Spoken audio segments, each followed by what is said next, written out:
हे दुर्गा माता, आपसे हाथ जोड़कर निवेदन है कि आपके इस वीडियो को जो भी लाइक और चैनल को सब्सक्राइब करें, उसके जीवन में कभी दुख दर्द मत आने देना। दोस्तों, हमारे हिंदू धर्म में देवी माता रानी के अनेक स्वरूप कहे गए हैं, जिसमें वृक्षों को भीमा देवी के स्वरूप कहा जाता है। तो आज मैं आप लोगों को ऐसे वृक्षों के बारे में बताऊंगा जिनको नवरात्रि में छूना बेहद शुभकारी बताया गया है। नवरात्रि में इनको छूने से शत्रु दोष, कर्ज दोष, गरीबी दोष सब समाप्त होते हैं। नवरात्रि के पावन पर्व चल रहे हैं। नवरात्रि के पावन पर्व में कुछ ऐसे वृक्ष हैं जो कि देव वृक्ष कहे गए, देवी वृक्ष कहे गए हैं। यह देवी के स्वरूप होते हैं, माता काली के स्वरूप होते हैं। और हमारे धर्म में पेड़ पौधे को देवी देवता मान करके हम इनकी पूजा करते हैं, और हमें पूजा भी जरूर करनी चाहिए। विज्ञान भी कहता है पेड़ पौधे मनुष्यों को फ्री में प्राण वायु प्रदान करते हैं, और पेड़ पौधे हमें ऑक्सीजन देते हैं, और हमारे जो कार्बन डाइऑक्साइड होता है उसे ग्रहण करके सभी प्रकार के जितने भी नकारात्मक चीजें होती हैं उसे अपने अंदर में स्वयं सोख लेता है और हमें ताज प्रदान करते हैं। तो पेड़ पौधे स्वयं तेज धूप में तपते हैं, लेकिन मनुष्य को शीतल छाया प्रदान करते हैं। तो नवरात्रि के समय में कुछ ऐसे पेड़ पौधे हमारे धर्मशास्त्र में कहे गए हैं जिनको छूने मात्र से व्यक्ति के बंद किस्मत के ताले खुल जाते हैं, व्यक्ति का सौभाग्य चमक जाता है। हमारे शास्त्रों में पेड़ पौधों को बहुत ही गुणकारी कहा जाता है, क्योंकि इनमें साक्षात देवता होते हैं। अनेक बीमारी का उपचार पेड़ पौधों में ही छुपा है, जड़ी बूटी में ही छुपा है। और भगवान श्री कृष्ण ने गीता में स्वयं कहा है कि वृक्षों में मैं पीपल का वृक्ष हूं। पीपल के वृक्ष को वृक्षों का राजा कहा जाता है। इसीलिए कृष्ण भगवान ने कहा पत्ता पत्ता मैं ही हूं, क्योंकि पीपल वृक्ष की जो आयु होती है सबसे ज्यादा होती है, सबसे अत्यधिक होती है। पीपल वृक्ष सर्वशक्तिमान होता है, पूजा पाठ में अत्यधिक इसका महत्व होता है दोस्तों। इसीलिए भगवान श्री कृष्ण ने गीता में स्वयं कहा है कि मैं वृक्षों में पीपल का वृक्ष हूं। तो चलिए आज मैं आप लोगों को नवरात्रि के समय में छुए जाने वाले वृक्ष के बारे में बताऊंगा। तो कमेंट बॉक्स में जय माता दी अवश्य लिख दीजिए। दोस्तों, हमारे धर्मशास्त्र में अनेक ऐसे वृक्ष हैं जो कल्याणकारी होते हैं, मंगलकारी होते हैं। अगर इस वृक्ष को छू लेते हैं तो आपकी सभी प्रकार की परेशानी है, सभी प्रकार के कष्ट है, ये सब समाप्त हो जाते हैं। खास करके नवरात्रि के समय में इसका असर कई लाख गुना होता है। नवरात्रि के समय को शक्ति का पर्व कहा जाता है। शक्ति पर्व क्यों कहा जाता है? क्योंकि इस समय अचेत जो वस्तु होती है वह भी चेतना युक्त हो जाती है। अर्थात इस समय जो शक्ति हमारे धरती लोक में आ जाती है, नौ दुर्गा को क्या बोल सकते हैं? हम शक्ति बोल सकते हैं। तो माता रानी इस धरा पर आती हैं, इस पृथ्वी लोक पर आती हैं। तो जितने भी पेड़ पौधे हैं, जीव जंतु हैं, चल अचल सभी प्रकार के जो वस्तु है, ये सब में प्राण जाते हैं, न सब में शक्ति निहित हो जाती है, जागृत हो जाती है।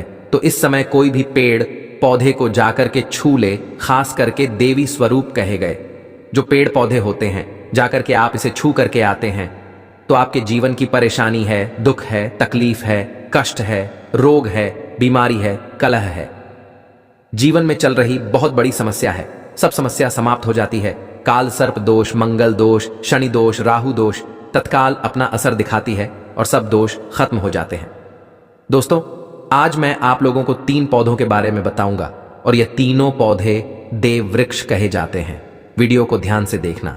अगर आज की वीडियो मिस कर दी तो फिर सारी जिंदगी आपको पछताना पड़ेगा, क्योंकि नवरात्रि ही एक ऐसा पर्व होता है, एक ऐसा समय होता है, केवल 9 दिनों के भीतर में आपको लंबी पूजा पाठ करने की जरूरत नहीं पड़ती। केवल 9 दिनों के भीतर में ही आप अपनी समस्या को, आप अपनी गरीबी को स्वयं अपनी आंखों से समाप्त होते हुए देख सकते हैं।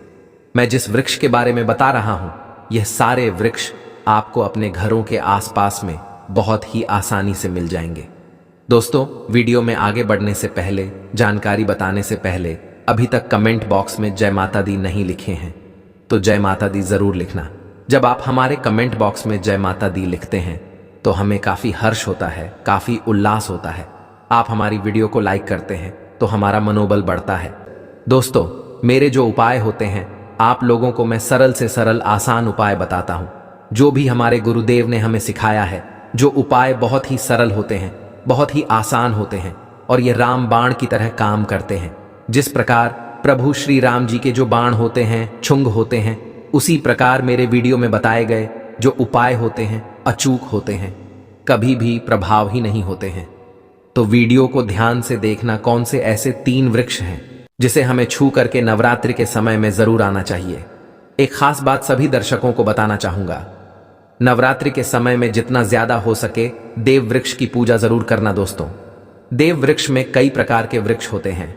चलिए मैं आप लोगों को बताना चाहूंगा कौन से वृक्ष को छूने से हमारी गरीबी मिटती है। पहला जो वृक्ष है बेल का वृक्ष।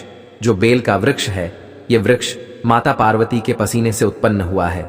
स्कंद पुराण के अनुसार जो माता पार्वती हैं, यह देवी स्वरूप कही गई हैं, अर्थात यह नवदुर्गा के स्वरूप कही गई हैं। तो स्कंद पुराण की कथा में कहा गया है जो बेल का वृक्ष है माता पार्वती के पसीने से उत्पन्न हुआ है। इसकी डाली में पार्वती, जड़ में ब्रह्म, तने में विष्णु एवं समस्त जो हिस्से हैं उसमें भगवान शंकर जी बसते हैं। संध्या काल में शिव मंदिर के समीप या नौ दुर्गा मंदिर के समीप जो बेल के वृक्ष हैं, इसके नीचे में घी का दीपक जलाने से व्यक्ति धनवान, गुणवान एवं पराक्रमी बनता है। व्यक्ति के सभी प्रकार के मनोरथ की पूर्ति होती है।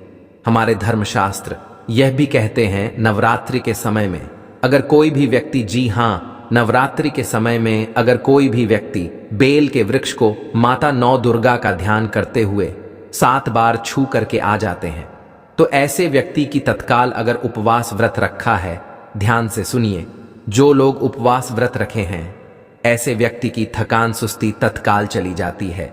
ध्यान से सुनिए, जो व्यक्ति उपवास रखे हैं, व्रत रखे हैं, ऐसे व्यक्ति को नवरात्रि के समय में जितना ज्यादा हो सके संध्या काल में बेल के वृक्ष को जरूर छूना चाहिए। केवल आप ज्यादा नहीं छू सकते तो 7 बार छू करके जरूर आ जाना और बेल वृक्ष के नीचे में घी का दीपक जरूर जला देना। तो लंबे समय से आपके कार्य नहीं हो पा रहे हैं, उस कार्य में नवरात्रि के समय में जितने भी दिन हो सके आप जो है, जब भी आपको समय मिले तो शाम के समय में घी का दीपक जरूर जला देना। और अगर कोई भी व्यक्ति नवरात्रि के समय में, ध्यान से सुनिए, अगर कोई भी व्यक्ति नवरात्रि के समय में अगर बेल वृक्ष की जड़ में दूध चढ़ाते हैं, वह सभी प्रकार के व्याधि दूर होती है। अगर सिंदूर युक्त गंगा जल चढ़ाते हैं तो व्यक्ति की गरीबी मिटती है। अगर तेल चढ़ाते हैं बेल वृक्ष के जड़ में तो सौभाग्य की प्राप्ति होती है। और अगर बेल के 3 पत्तों में, दोस्तों ध्यान से सुनिए, त्रिदेवी कही गई है, जैसे कि महाकाली, महालक्ष्मी, महासरस्वती। तो अगर बेल के जो 3 पत्ते हैं महालक्ष्मी, महाकाली, महासरस्वती के स्वरूप कहे गए हैं, तो बेल के अगर 3 पत्तों में ओम, दूसरे पत्ते में हरिओम को सिंदूर से लिख करके चढ़ाना होता है। सिंदूर से लिख करके चढ़ाया जाए तो तत्काल उसी समय मनोकामना की पूर्ति होती है, कार्य में सफलता मिलती है। कोई लंबे समय से आपकी मनोकामना हो, आप चाहते हैं वह मनोकामना पूर्ण हो जाए, तो यह उपाय अवश्य करिएगा दोस्तों। इसकी जड़ में, ध्यान से सुनिए, नवरात्रि के समय में इसकी जड़ में अगर तांबे की कोई भी रिंग होती है, जिसे हम एक प्रकार के तांबे की जो धातु है यह मंगल से जुड़ हुई होती है, तो अगर नवरात्रि के समय में इसकी जड़ में तांबे की जो रिंग होती है, अंगूठी होती है, अगर आप 4 अंगुल खंड करके दबा करके आ जाते हैं, नवरात्रि भर इसे दबे रहने देना है। इसके बाद अगर आप पहन लेते हैं तो वह जागृत हो जाती है, क्योंकि जो बेल के वृक्ष हैं स्वयं जागृत कहे गए हैं। और नवरात्रि के समय में इसकी जो आवरा होती है, इसकी जो ऊर्जा होती है, अत्यधिक बढ़ जाती है।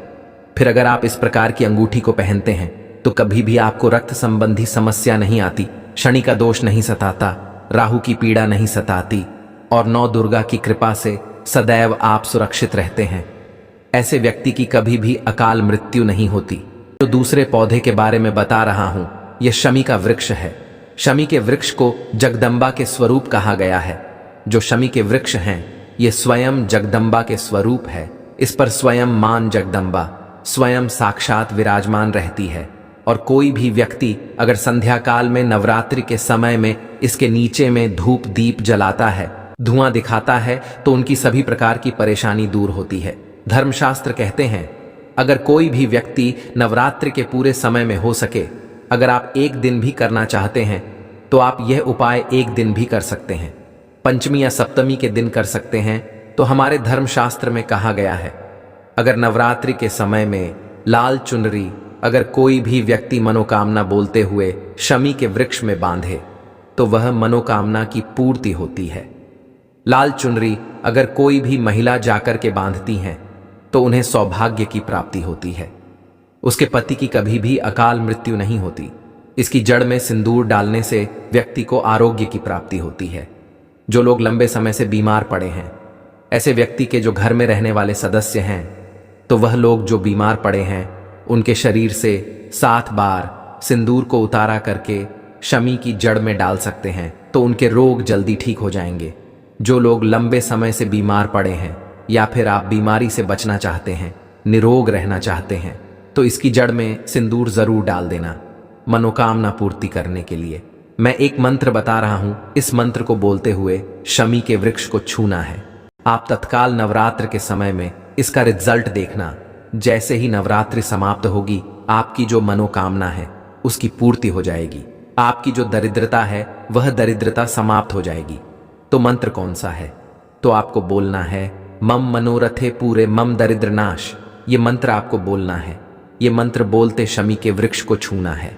सभी प्रकार के आपके मनोरथ की पूर्ति होगी। आपकी जो दरिद्रता है, दरिद्रता समाप्त हो जाएगी, छू मंत्र हो जाएगी। या आपको छूते हुए बोलना है। आप चाहते हो तो नवरात्रि के समय में मौली धागे भी शमी के वृक्ष पर बांध सकते हो। अधिकतर लोग मौली धागे बांधते हैं। मौली धागे बांधने से माता रानी आपसे बंध जाती हैं। दोस्तों, कहने का मतलब है कि माता रानी आजीवन आपका साथ देती है, आपके हर कदम में मार्गदर्शन करती है। इसकी जड़ की मिट्टी ला करके ध्यान से सुनिए।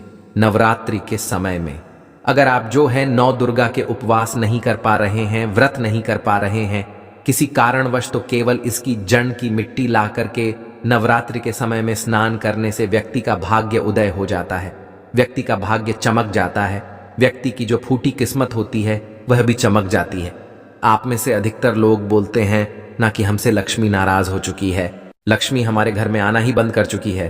तो आप चाहते हैं कि लक्ष्मी की कृपा प्राप्त हो जाए, तो नित्य नवरात्रि के समय में इसकी मिट्टी को ला करके आने वाले पानी में डाल करके स्नान करना शुरू कर दीजिए। आपके शरीर से दोष दूर हो जाएंगे। आपके शरीर से किसी भी प्रकार की पीड़ा है, सकारात्मक शक्ति आपके शरीर में प्रवेश कर गई है, वह भी समाप्त हो जाएगी। दोस्तों, तीसरे क्रम में मैं जिस वृक्ष के बारे में बता रहा हूं मित्रों, इस वृक्ष को देव वृक्ष भी कहा जाता है। जो तीसरा वृक्ष है वह है परिजात का वृक्ष। पारिजात का वृक्ष समुद्र मंठा इंद्र के नंदन वन में स्थापित किया गया था। परिजात वृक्ष भगवान कृष्ण ने मानव जन कल्याण के लिए धरती लोक पर लाए थे। जो पारिजात का वृक्ष है, इसे भी लक्ष्मी का स्वरूप कहा गया है, क्योंकि मां लक्ष्मी भी समुद्र से उत्पन्न हुई है और परिजात के वृक्ष भी समुद्र से उत्पन्न हुआ।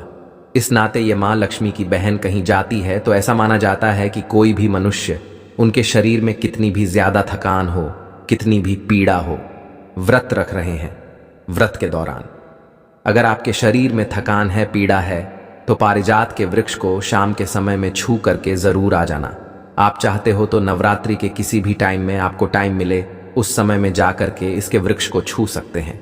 इसके वृक्ष को छूते ही तत्काल शरीर से पीड़ा है, जो थकान है, सुस्ती है, कमजोरी है, वह समाप्त हो जाती है। इस वृक्ष के नीचे में अगर नवरात्रि के समय में घी का दीपक जलाया जाए, चुटकी भर सिंदूर अगर इसकी जड़ में डाला जाए, तो सभी प्रकार की मनोकामना की पूर्ति होती है। लेकिन आपको प्रार्थना जरूर करनी है कि हे परिजात वृक्ष, आप देवी स्वरूप कहे जाती हैं, आप हमारी सभी प्रकार की पीड़ा को दूर करें। गृह दोष है, पितृ दोष है, लक्ष्मी दोष है, इसे आप समाप्त करें। लक्ष्मी स्वयं आपकी बहन है। माता लक्ष्मी का हमारे जीवन में प्रवेश कर जाएं, इस प्रकार का आप हमें आशीर्वाद प्रदान करें। इस प्रकार से आप इनसे जो है मनोकामना बोल सकते हैं, मनोरथ बोल सकते हैं। यह लक्ष्मी की बहन कही गई है, क्योंकि समुद्र मंथन से यह उत्पन्न हुआ है। तो अगर आप भी जल्द धनवान बनना चाहते हैं, आपके जीवन में कोई कामना है, कोई कामना अधूरी रह गई है, तो हमने 3 वृक्ष के बारे में बताया है। इन 3 वृक्ष को नवरात्रि के समय में छूना शुरू कर सकते हैं। और अगर कोई व्यक्ति यह तीनों वृक्ष को छू लेते हैं, ध्यान से सुनिए, अगर तीनों वृक्ष को छू लेते हैं तो ऐसे व्यक्ति के कार्य सफल होने से, ऐसे व्यक्ति की मनोकामना पूर्ण होने से दुनिया की कोई भी शक्ति नहीं रोक पाएगी। मनोकामना पूर्ति करने के लिए, कार्य में प्रगति प्राप्त करने के लिए, अपनी किस्मत को चमकाने के लिए, सोए हुए भाग्य को जागृत करने के लिए नवरात्रि में यह उपाय जरूर करिएगा। दोस्तों, यह उपाय सोने पर सुहागा होगा या आपकी जिंदगी को संवार देंगे।